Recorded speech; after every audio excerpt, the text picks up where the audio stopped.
और नहीं, अगर वो इसे ढूंढ एंटीडोट, नहीं पाते हैं तो बीजेपी को। आपकी बात मैं समझ गया विजय जी। एंटीडोट के जगह मैं अब थोड़ा जो टॉपिक है उस पे रहूं। अब अधिकारियों को लेकर आप अगड़ा पिछड़ा करेंगे क्या?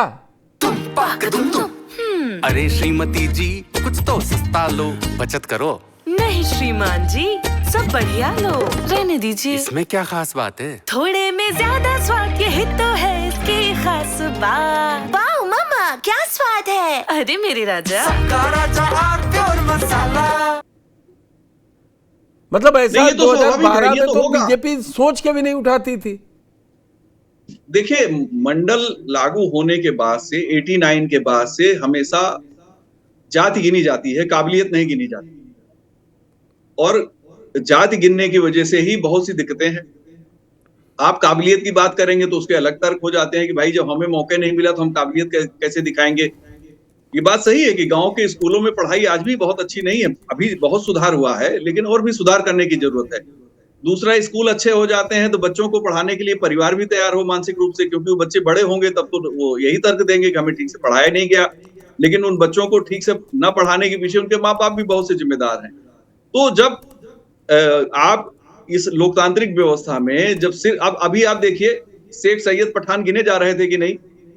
आजम साहब इस बात को बेहतर जानते होंगे, ये भी शायद शेख सैयद पठान में किसी एक ग्रुप को ही रिप्रेजेंट करते होंगे, जो जनरल कास्ट है मुस्लिम कम्युनिटी का। इसके बाद पसमानदा है, पसमानदा में भी अब अंसारी सबसे ज्यादा है उत्तर प्रदेश में, तो गिना जा रहा है ना कि भाई बीजेपी ने एक अंसारी को इसीलिए तो मंत्री बना के रखा है।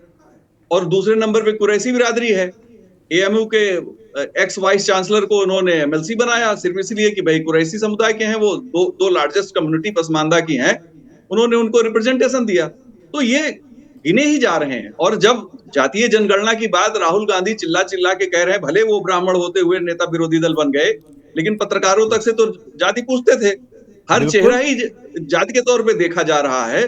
तो अब समस्या यही है ना कि अधिकारियों की भी देखी जाएगी, क्यों नहीं देखी जाएगी? इंपॉर्टेंट पोजीशन पे अब राहुल गांधी भी कहते हैं कि पूरे बजट का 5% खाली ओबीसी हैंडल करता है, बाकी सब जनरल कास्ट हैंडल करती अब हैं। 70 साल का तो उनसे ये कौन, चलिए 50 साल का भी कौन हिसाब ले उनसे कि ओबीसी को क्या थे। मैं यही तो कहता हूं, जब सोशल इंजीनियरिंग 89 में हो रही थी नवीन दुबे जी, जो दल आज सबसे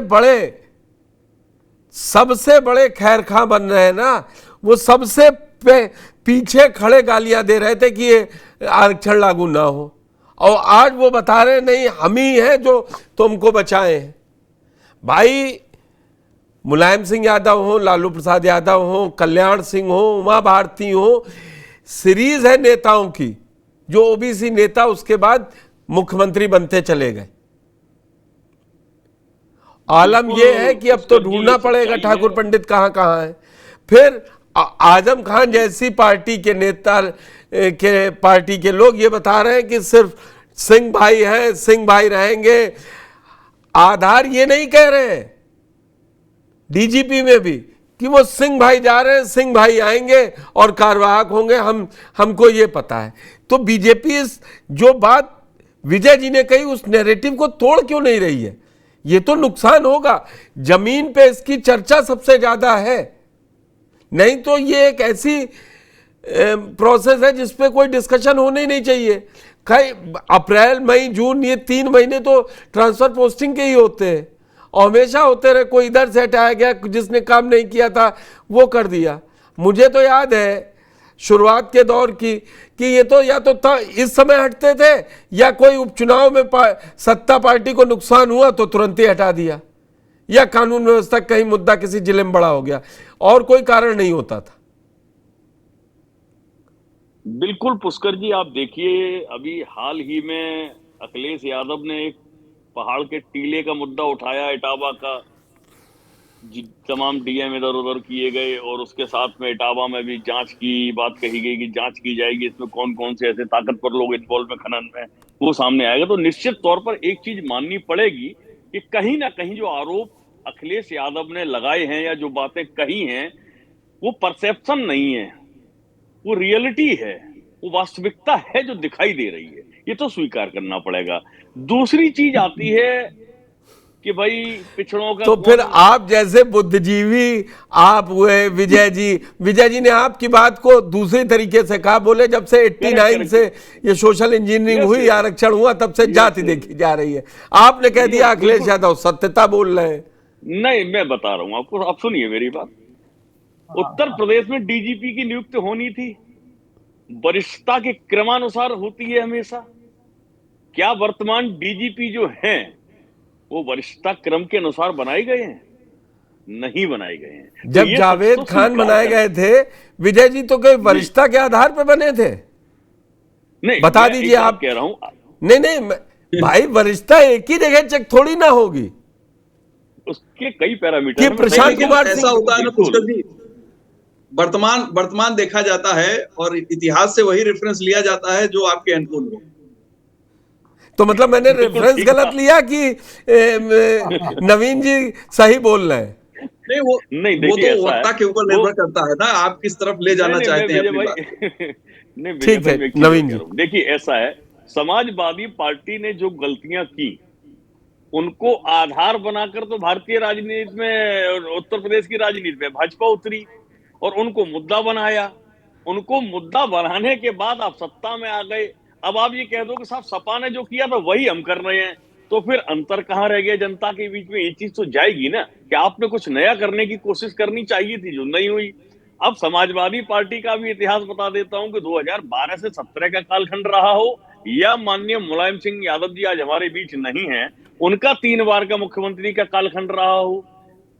ओबीसी में यदि कहीं पोस्टिंग होती थी मलाईदार थानों पे, तो OBC Yadav other than other backward caste, ये ओपन पोस्टिंग होती थी। सच्चाई आजम भाई को स्वीकार करना पड़ेगा। आप जवाहर बाग कांड का आज मैं उदाहरण देता हूं थोड़ा सा, क्योंकि जब इतिहास की बात चल रही है तो थोड़ा सा मैं छेड़ देता हूं। जवाहर बाग कांड होता है, वहां एक सीओ लेवल के अधिकारी होते हैं मुकुल द्विवेदी, गोली मारी जाती है, मर जाते हैं बेचारे, शहीद हो जाते हैं वहां पर। मुकेश मेश्राम के भी गोली लगी थी शायद जी, उसी में मुकेश मेश्राम के भी गोली लगी थी शायद पैर में। मुकेश मेश्राम के भी गोली लगी थी, एग्जैक्टली। वो तो मैं समझता हूं दलित समाज से आते हैं।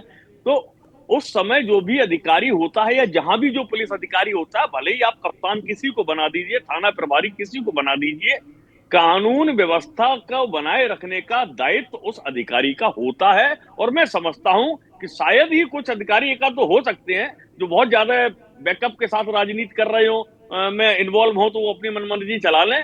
और सपा सरकार में आजम साहब, आज मैं बोलूंगा, हमने वो दौर देखा है उत्तर प्रदेश में कि जहां एक डिप्टी एसपी रैंक का अधिकारी आईजी को आदेश दिया करता था, और मैं आंखों का प्रत्यक्षदर्शी गवाह हूं, नाम नहीं लूंगा, ये सच है, इसको स्वीकार करना पड़ेगा। एक आईजी तो हम तो 10 साल से बाहर ही है, सत्ता 10 साल के लिए चली जा चुकी है। अब जा चुकी 17 से गए तो लौटे नहीं है, 24 में मिली है। नहीं बिल्कुल। अब दूसरी चीज आती है, जिस पीडीए की बात कर रहे हैं हमारे आजम भाई, आप पीडीए का झंडा लेके चले, बहुत अच्छी बात है। उस पीडीए के अंदर समाजवादी पार्टी के अपने परिवार में कितने ऐसे सांसद, विधायक और जिला पंचायत अध्यक्ष हैं जो वास्तविक पीडीए का गुलदस्ता में से निकले हों? तेजपाल यादव, तेजू यादव, धर्मेंद्र यादव, डिंपल जी, अखिलेश जी, और आपके अंकुर यादव, कितने नाम गिना, अंशुल यादव जिला पंचायत अध्यक्ष इटावा, प्रोफेसर रामगोपाल यादव, कितने नाम गिनाए हम आपको। ये कौन सा पीडीए है भाई साहब? नहीं, ये कौन सा पीडीए है? ये तो पीडीए नहीं है ना, स्वीकार करना। मेरे साथ फोन लाइन पे दीपक सोनकर जी जुड़ गए हैं, भारतीय जनता पार्टी के प्रवक्ता। दीपक जी, आपका बहुत बहुत स्वागत है। आप जुड़ नहीं पा रहे हैं और हमारे पैनल में जुड़े कह रहे थे विजय जी की मजबूती से जुड़ना, भाजपा को काउंटर करना चाहिए। अभी आजम खान प्रवक्ता समाजवादी पार्टी ने बड़ी लंबी लिस्ट गिना दी, कानपुर मंडल हो, आगरा मंडल हो, सब मंडल में आपने सिंह भर्ती कर रखे हैं।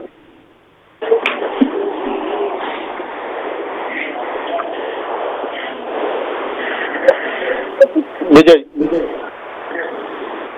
दीपक जी आप मुझसे पूछ रहे हैं या सोनकर जी से? नहीं नहीं, आपसे पूछ रहा हूँ दीपक जी, दीपक सोनकर जी।